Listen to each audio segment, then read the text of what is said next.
For as long as Counter-Strike has existed, the AK-47 has been king. It's on Shox in a 1-on-3 to try and keep it alive, otherwise we'll go to a 5th map in the ground files. Shox tabs out one, and that's a deadly kill. Goes for the second, and he's moving closer, looking for the quad clutch here. FNX, the last man alive, he's gonna tap the bomb once. Shox But, as we all know, only the T side has access to this holy grail of weapons. In CSGO, the CTs can choose between two slightly weaker premium rifle options, the M4A4 and the M4A1-S. And for as long as they've both been in the game, players have debated as to which of the two is superior. M4A4. Quite simply because it's better. Actually, I think it's really more enjoyable to play with M4A1-S because of its silencer. And except for early on, the M4A4 has been widely regarded as the better option for the majority of Global Offensive's lifespan. That is, until Operation Riptide changed everything. 5 players still completely unscathed for Eternal Fire. Flash forward, the Tara's gonna see so many. He transfers back, makes it a quadra! Okay, Fenrir, drop in M4, I win this round.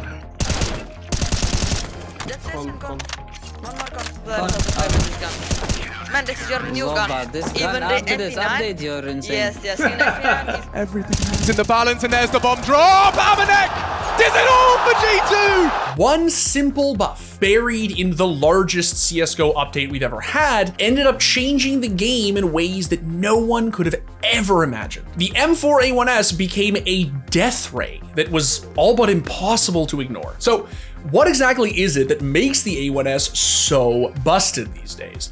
Did Valve's attempt to nerf it actually do anything? And is it being broken sort of a good thing?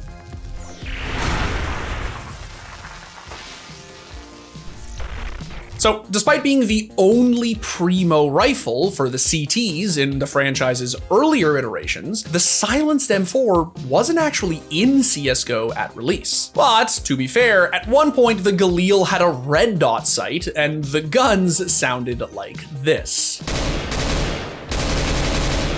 However, on August 14th of 2013, Valve released the infamous Arms Deal update that blessed the game with skins, statties, and of course, the return of the A1S. A lot of you may not know this, but in the early days, the A1S actually boasted marginally better stats than its sibling. It was $200 cheaper, had slightly more damage and accuracy at long ranges, and did more penetration damage. On top of that, it wasn't as noisy as the A4, and it had no tracers, meaning that this gun was great for holding rad angles or spamming smokes. That a team could potentially pick up 2 major titles. Oh, but Fiflaren, are you joking? He's gonna pick up a triple kill, goes for the USP, not gonna get the quad, but they do it! Fnatic! But with all that being said, the A4 did boast one advantage over the A1S. More bullets. Specifically, 10 more bullets per magazine, and 90 in reserve compared to the measly 40 in the A1S. This meant that you could use the A4 to rack up huge multi-kills without needing to reload. They're not giving them any opening. RPK pushing into the back, and he goes down to Cold Zero. It's all on Shox. He picks up one and goes back for more. He has no grenades. Luminosity in overtime here, looking for the shot. Shox gonna pick up one more. Triple for him. Oh, he gets the quad kill. Are you kidding me, Shoxy? He gets every single one and keeps the dream alive. Still, despite the bullet advantage, a few months after the A1S's release, CSGO's first major rolled around, and both M4s saw some pretty even usage. But as the competitive scene progressed, pros' preferences began to shift towards the A1S. It seemed like many players were ditching the extra ammo for a little bit more power and accuracy. Don't take that as bias in any way, shape or form though, because LGB, definitely, they've impressed a lot of people, particularly their performance over Fnatic. Yeah, definitely. Their win over Fnatic was not really expected, but Pasha here getting 3 huge headshots. And it's going to be the fourth one. So throughout most of 2015, the A1S reigned supreme on CT side. But Valve was not about to just sit idly by and let that happen. And by the 2016 Cologne Major, the M4A4 was back on top. The A1S practically vanished from the competitive scene. But the question was, why?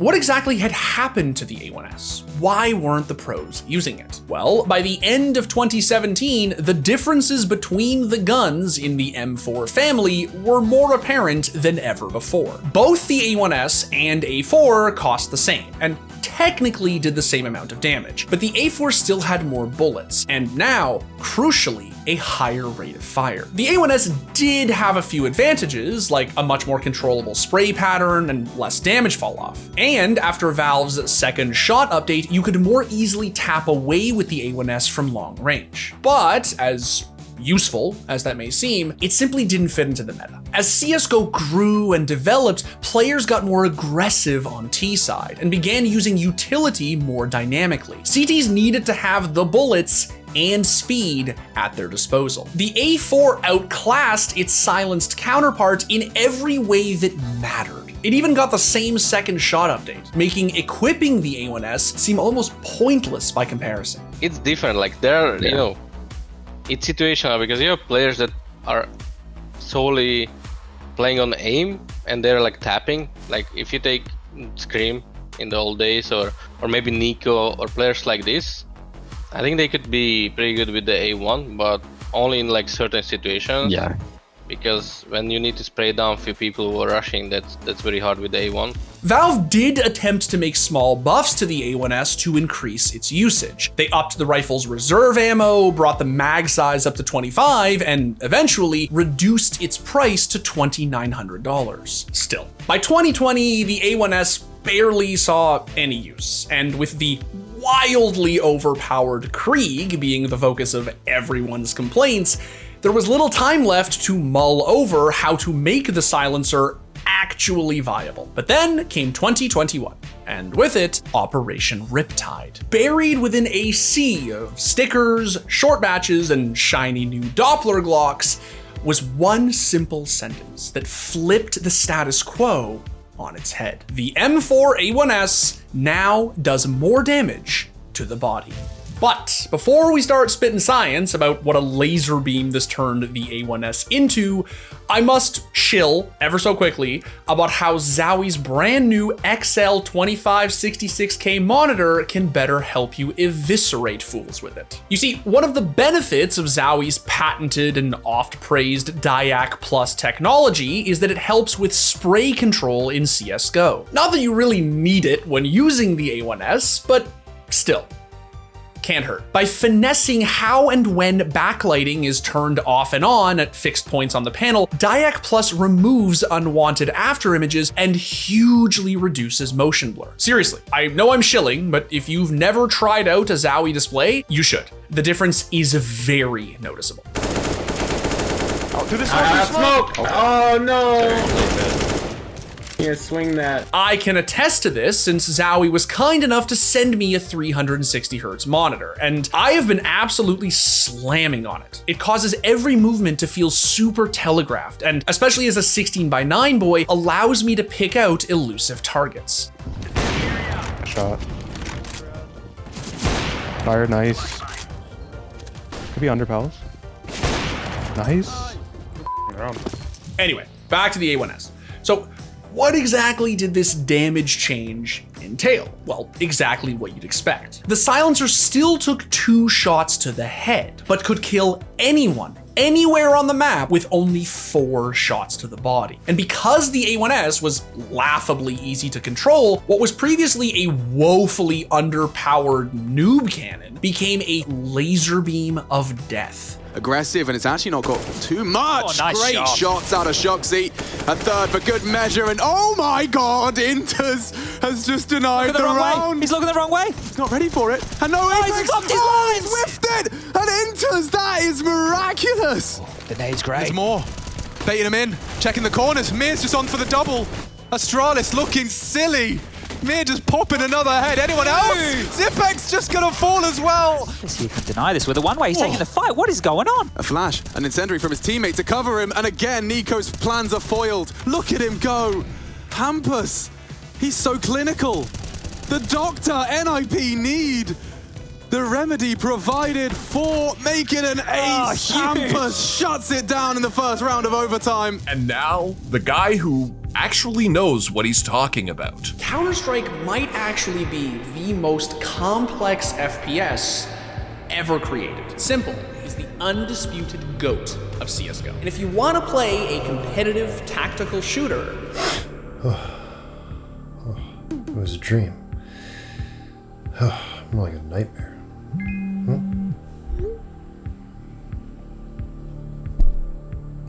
Nope. In case you haven't noticed, I don't exactly know a whole lot about Counter-Strike's arsenal, so instead, let's talk about graphs. Just over a month after the patch, around the time of the Stockholm Major, the M4A4 literally disappeared from use, but eliminating one CT weapon, especially with CSGO's massive skin market, while incredibly counterintuitive, isn't even the biggest issue. CSGO, as even the uninitiated like me know, is an asymmetrical game at its core, and defending a bomb site is inherently easier than attacking one.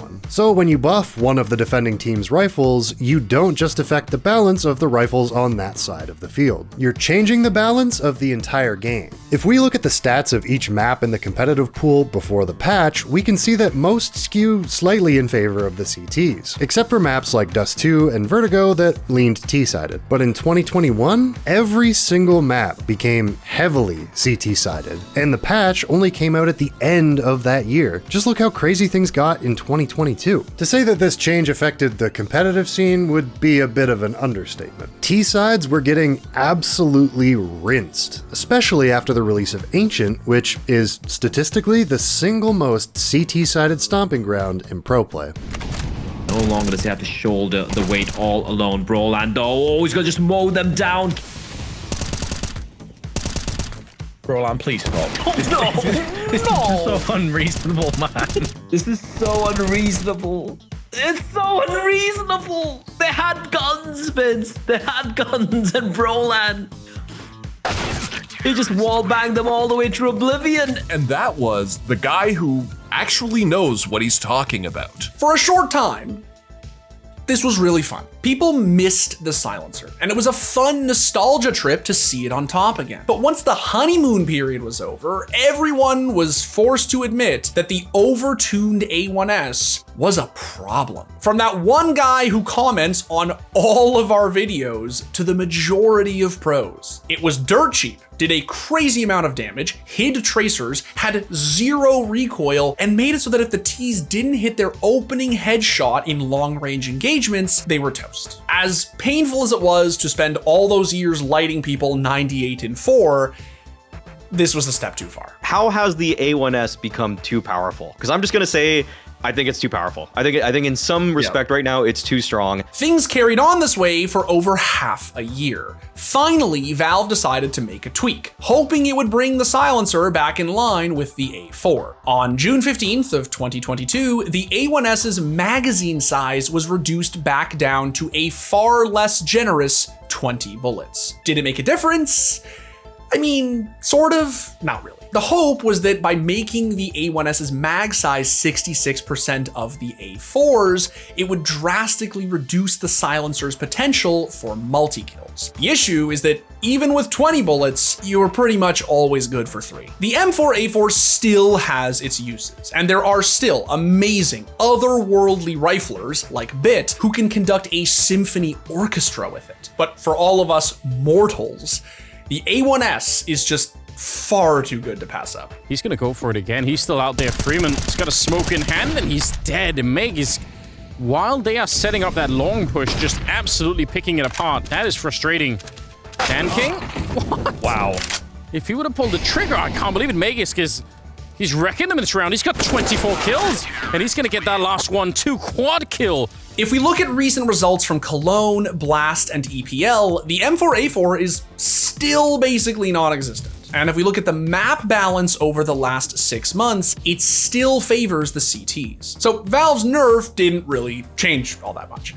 The question is, are we okay with that? In principle, sure. We as a community want the silencer to be viable. We just don't want it to be the only sensible choice. The last year or so has treated us to some fantastic CSGO. And as OP as it feels to beam someone with the A1S, in the right hands, the AK-47 is still the GOAT. 2 headshots, G2, counting on Nico and Nexa. Anything left? A stylish one out of Perfecto, Nico.